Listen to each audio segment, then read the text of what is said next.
making birdies.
Okay, on the tee now we have Mel Studi.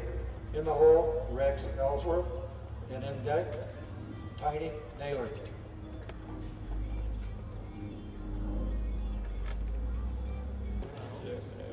I'm in the middle of a lesson. Middle of a lesson.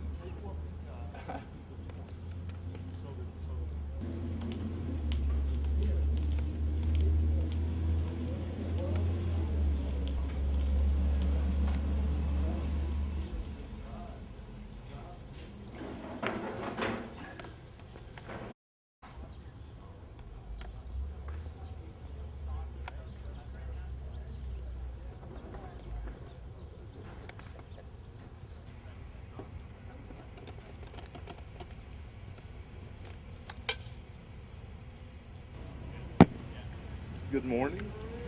I want to thank you all for being here. This is a great morning here at Los Serranos Country Club and the Back Nine Network. The premise this morning is the physics of golf. What we're trying to do is to go over the parts of physics that we all studied in high school or that we didn't study in high school and find, if there is anything there, a couple of secrets about our physical world, the mastery of which will enable us to play better golf. So stay with us, let's enjoy this, go over a few of the original issues in physics and see if we can't find a way to leverage our practice and play better golf. Now, the three questions we'd like to answer this morning are, why is golf so difficult? Why is golf so difficult to think about? And what's our real product? What are we really trying for? What does our activity pay off to? If I could focus on something that will give me a disproportional amount of success and results, what might that be? So let's just go through a little bit of the origins of physics. Hang on just a second.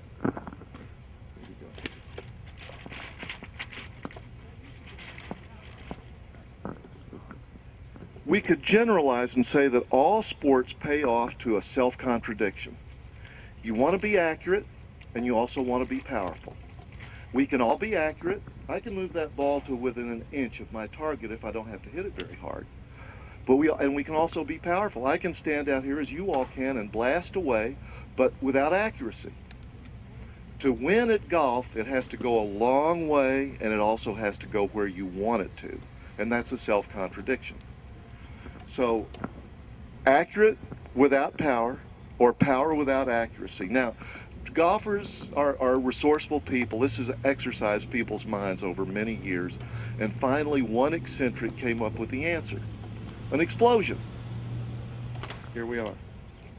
It was almost like a joke, but there is now a product that takes us through this requirement. Hang on here. Originally, it was a club with something like an M80. You would put the club behind the ball and the explosion would go off.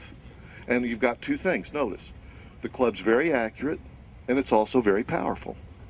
These are the criteria of a very good swing. And by the way, a lot of clubs now have a spring-operated club that, for, let's say you'd like your wife to come out and play with you.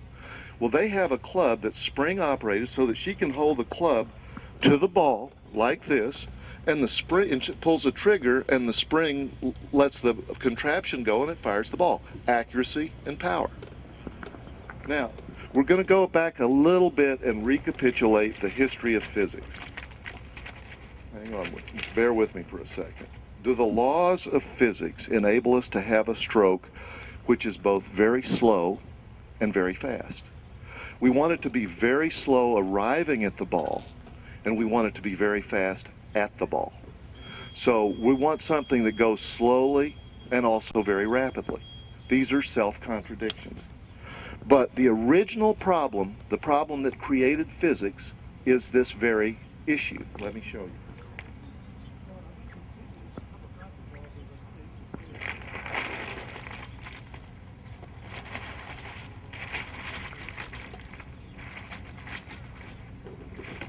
We're going to have a brief review of physics as it's come down to us in the modern era.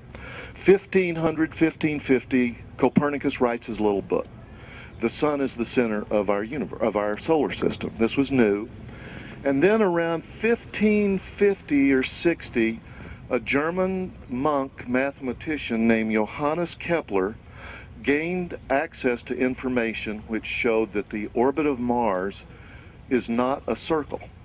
Aristotle says all planets have circular orbits and they maintain constant velocity. This was the first example that contradicted that. Mars, we had gotten enough astronomical accuracy to be able to show that Mars has an elliptical orbit and it does not maintain constant velocity. It speeds up and then it slows down. And this is a part of the criteria of what a high-level golf swing is going to do. We want to figure out a way to get something to go slowly and then very rapidly. And then finally we get to Galileo, who supplied the math to show how this had to happen. So by 1660, we basically got the scientific revolution complete. A golfer is going to have to recapitulate these steps to be a truly knowing, fine player. And if you look carefully, they've all done this. Now we arrive at the important example. And we're going to try to extract a few ideas from this. Here we have the aforementioned, I'm going to put this back here. Here we have the aforementioned circular orbit. We've got a sun, we've got a planet. The planet's going around the sun in a circular orbit. It maintains constant velocity. Now, as we get a flatter and flatter orbit, we drain the speed out of the orbit and concentrate it in a smaller and smaller area. Notice we're beginning to get this. Here we have constant velocity. Now it's very slow here and very rapid there. And as we flatten the orbit further, it's still slower here and very fast there. And what we're trying for, if we can, is to come up with a swing that mimics this, which is the flattest orbit of all, so that your club goes slowly, slowly, slowly, slowly, slowly, picking up a little speed, tiny bit of speed, and boom! A mighty explosion right there. That's what Fred Couples does. That's what good golfers do. They have this beautiful little silly swing that looks like it's going to go nowhere, and all bejesus happens right there. So if you all can have a way to try to get this into your swing. Now I want to show you one other feature. We're going to this is back to physics class, we're going to graph radius reduction. So here we've got a radius of 3, here we've got a radius of 2, here we've got a radius of 1, and down here we've reduced the radius to 0. And this is the acceleration. We're graphing radius to acceleration. So we reduce the radius from 3 down to 2, and we begin to get this much acceleration. The green is acceleration.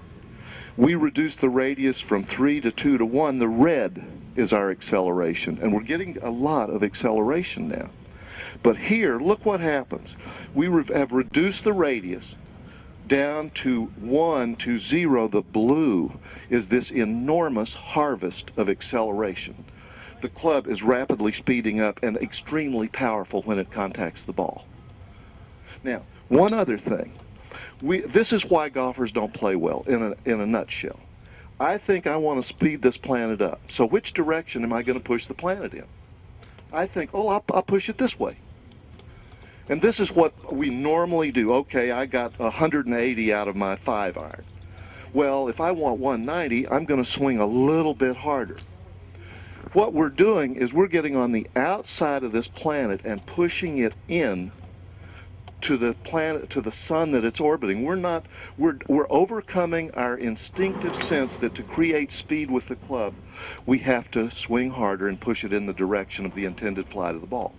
No, we get on the outside and push this orbiting planet further and further and further in.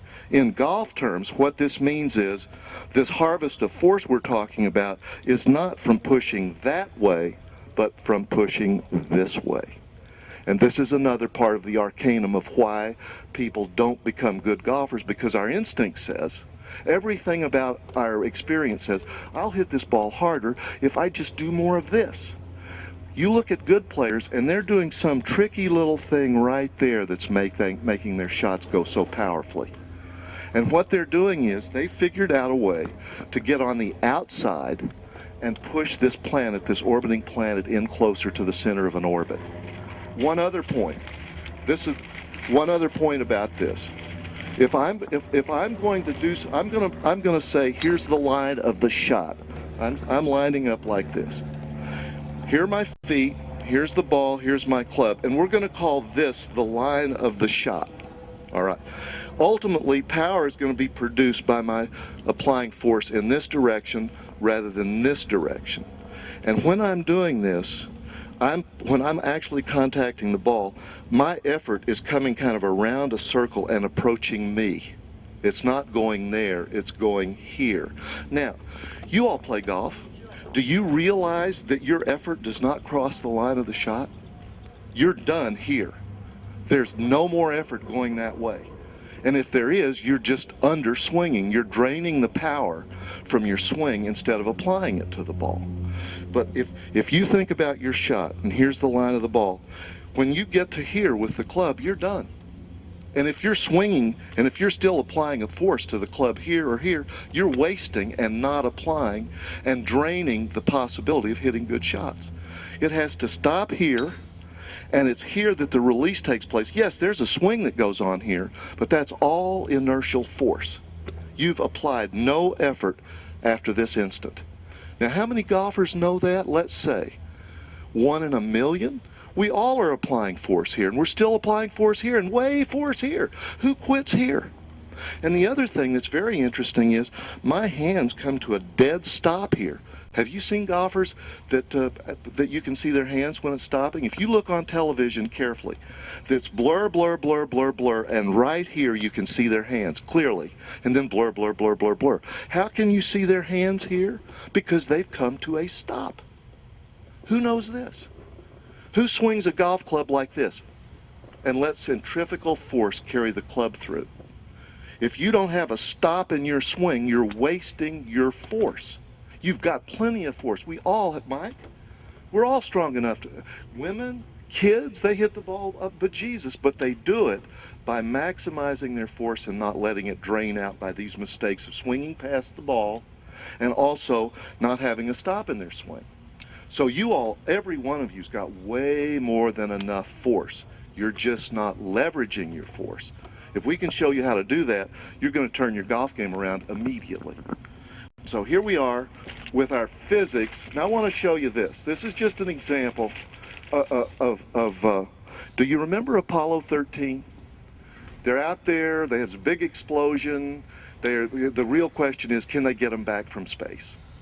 And they're out of gas. They don't have any more. I think they were using propane to move the capsule around. So here we are. Here's the moon. we go out, if we're going out that far, an orbit comes back like this. We want our orbiting planet to be very fast here and slow down here. Let me move forward. I want to use this example of Apollo 13. What they did, there was no way, the astronauts were lost in Apollo 13. They couldn't get them back. They didn't have enough gas. But what they could do is they could line up the space capsule and push it in. What they did is they realigned the space capsule. It had just enough to shoot it in toward the moon. And by getting it closer to the moon, it whipped around the back of the moon and hurled the space capsule back to Earth and saved the astronaut. This is what you all are going to be doing. I've got some examples from Ben Hogan. Hang on. Here's Ben Hogan. Here's Ben Hogan. This is a artist rendition of his swing. So when he's got the club, our forearms make it so that we have about a 90-degree angle between the club and our forearm. We all basically set up like this. But when Hogan is hitting the ball, notice what he's done. You see this characteristic curve to his wrist? He's taken the club like this and done this with it. And what that means is this is the motion that he's using to reduce the radius. So he's not taking any extra force. He's just getting this force going and then leveraging it. Golf is all about leverage. He's got a 90 here. You see this 90-degree angle? And he's got a 180 here. And going back to our graph, here we are with this very small effort. It takes me so little effort. It takes me almost no effort to go from here to here. And yet this is where, on that graph becoming vertical, this is where you begin to get a tremendous leveraging of your effort. This is Ben Hogan. People have been studying his swing for 100 years. Well, he started becoming a great player in the 30s. But we go from a 90 to a 180. We go from this, we're up here, we're doing this, and we come down, we get here, and right here with this tiny motion, that it costs no more effort than to do this. When we go from here to here, it costs a tiny effort, and when we go from here to here, it costs a tiny effort. But this pays us very little in terms of force, and this pays us an enormous fortune of physical velocity, so that you've increased your power. Now let's see here. I wish we had a slightly better graphic, but the guy was doing the best that he could. That's what we'll say. Oh, here we are with Apollo 13. They line up the space capsule and push it in to the planet. Now I'm going to see if I can demonstrate a couple of these. I did this for Joe earlier. Notice this is what we think is a golf swing. This thing, and this is a perfectly deleveraged golf swing. I want to produce a swing that hits this ball so what I'm doing is much more vertical, slow, slow, slow, and a release will happen right there and make the ball go rapidly when the club has been going slowly until that very instant, so we've combined accuracy and force. Let's see if it'll work. There's a lot of oomph on that ball for no swing. Let me try another one. Let's see, I'm basically overcoming my instinct to add power this way and trying to flatten the orbit and bring the club down like this. That's a lot of swing for a little bit of motion. Now, if you can start and have that be the basis, let's say you could capture this with practice. It's not going to be easy, but you can do it. When you start getting out on the course, you're going to start swinging. This will all collapse. That'll go away immediately. You'll deleverage your swing. But if you can show discipline and grow this so that you start hitting a little bit further and a little bit further, and don't lose this thing you're doing. You learn how to leverage your shot, your manufacturing force. If you can keep going slowly and grow the length of your game gradually. But whereas when I go out, I tend to completely forget I've ever done this, I even thought about it. I'm just swinging like everybody else. But if you can slowly grow your game, and I think the great players, your Tiger Woods, your Phil Mickelsons, they started out in a very slow context, maybe a backyard or a garage or something. So so that they had lots of experience, and when they started going further, hitting the ball longer, they didn't lose this aspect of their swing. So that they're swinging driver, 1 iron, 2 iron, they're not losing this acceleration mechanism in their wrist.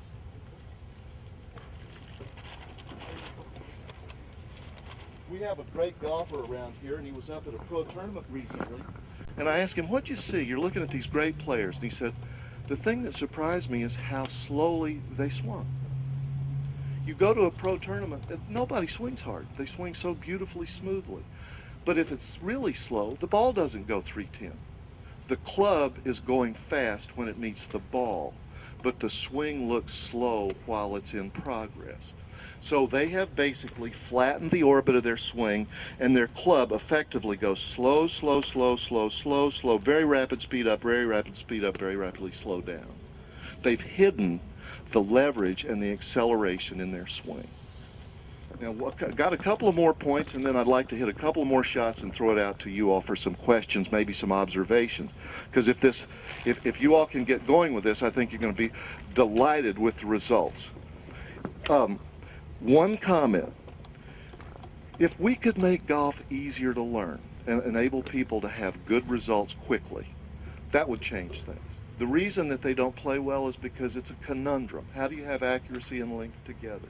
So we want people to have a way to discover leverage. Step A, for any golfer, I don't care if they're 2 years old or 80, we would love for them to be able to discover this experience of leveraging force into their swing. If they can do that, step A, and step B, if they can conserve that leverage in their swing and not lose it when they start playing on a course. They're hitting the ball further, and this tends to go away the first thing, because you're relying on your muscles, your strength. And that's why you deleverage your swing, and we all have this dying fade out there because we've deleveraged our golf swing. Let me try a couple more, and then we'll ask some questions. What we want, and what your product as a student, a teacher, what you want your student to do is to begin to experience a disproportion between how hard they're swinging and how rapidly the ball's moving. Remember, the planet Mars goes slowly and then speeds up. A good swing goes slowly and slowly and slowly, and then right down there with this very specific motion. This is not luck. You've got to know what you're doing, or you've got to know what you're looking for. You swing very slowly, come down like that, and pop.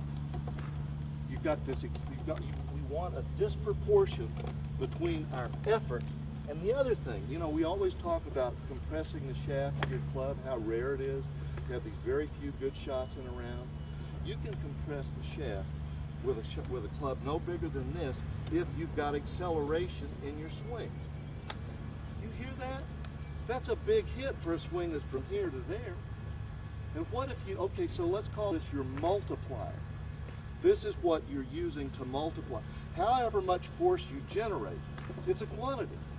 Ergs, we'll just call it a given quantity. You can increase it, you can decrease it, but when you get down here, you're multiplying that quantity. And if you keep this in your swing, you're down here, however much force you've committed to this swing, now we multiply it by the thing that happens at the bottom of the swing. When I'm absolutely convinced that when a golfer makes that discovery, they're a made player. It's a question, will they have the discipline to keep going with it and keep this in their swing and not lose it? The physics of golf. Any questions? In a nutshell, this sounds like centrifugal force. That's all it is. That's all it is, right? When Mars comes around in its elliptical orbit, it speeds up because it has to equalize the slowness of this other part of the orbit. And this is classic golf instruction, this late hit, you know, or swinging into the left side. You're retarding so that in order to compensate, a swing, a circular system, is a constant. So if you slow your swing here, it has to speed up there. And the slower your hands are coming to the ball, the more accurate. If the club is coming in at 120, that's hard to be accurate. You know, maybe miss a little here, miss a little there. But if it's coming in at 1 mile an hour, you can put it exactly to the ball. So that's an exaggeration, but You can actually cozy the club right up to the ball and then explosion, boom. But what we all do basically is have a non-differential swing. It all is of a uniform velocity, so that we have to increase the force that we commit to the swing in order to hit the ball harder. Well, that more force means we're less accurate. We've increased the amount of effort we're putting in, whereas if you've got a, I told Andrew this, and I think he gets it, and with his calculus background, we want a swing that has a high differential, that goes slowly and speeds up, rather than a swing that has a constant velocity, making it all pay off only to your strength and coordination. If I'm a Superman, I don't need this. I can swing 120 miles an hour and be accurate enough that I'll be right where I want to be. But we mortals, we don't have that combination of strength and coordination. We need a trick. And that's the trick that good golfers have. They figure out how to leverage their effort so that they can go slowly, slowly, slowly, big release, big impact on ball, and slowly, slowly, slowly. They have a flat, elliptical orbit, a high differential in their swing. And if a kid, a senior, anybody gets that into their swing, it's going to go well. They're going to start having results. They're going to hit the ball further than they thought they would, and it's going to start landing where they wished it would. The irony about physics is the longest golfer is also the most accurate, because his hands have gone slowly longer, closer to the ball. So he's more accurate, and he's also longer. We think, well, he's way long, but he'll be all over the place. Not if he knows what he's doing. Tiger's dropping the ball on a bed sheet from 320 because his club is going very slowly, and then this big explosion. Okay? And here's a little practice protocol. I do this a lot. Dave has these nets in the office. If you're going to do this inside, we recommend that you use a squash ball. A golf ball is going to bang around if you miss the net, and you know your wife or significant other will say, "Stop that! I don't want you to break windows or something." But just have a little practice area like this, and lift the ball up into that, and be looking for that sound. That was a lot. That was a lot on that ball for a little nothing swing. And I think it actually even goes all the way to putting. The great putters are also leveraging their swing. They've got this little slow, quiet swing that just pops the Jesus out of the ball. It's not difficult beyond comprehension. It's also not easy. You can do it. Thank you very much. Thank you. All right, thank you. That was good. High information there.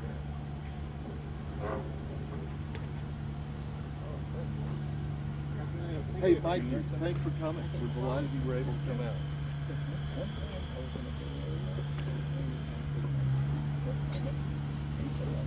Well, we'll look. We'll look. We'll have a peek, Dave. We've got a product. It may. And you're right here, accelerated the ball to the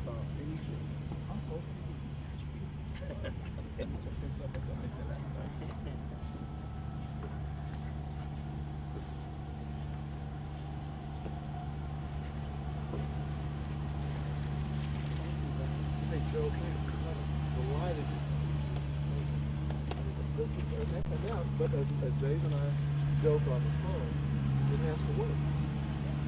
I mean, it's so simple, and it either will or won't produce results. It's a correct analysis of a situation, and if so, it will produce very desirable results or not. But the whole thing is how to integrate a vertical element into the lateral swing.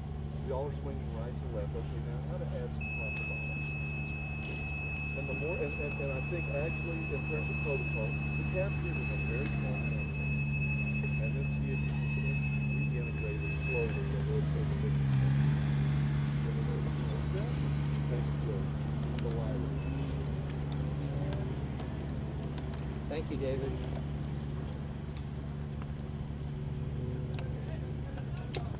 Dave, that's the most fun I've had since Grandma died.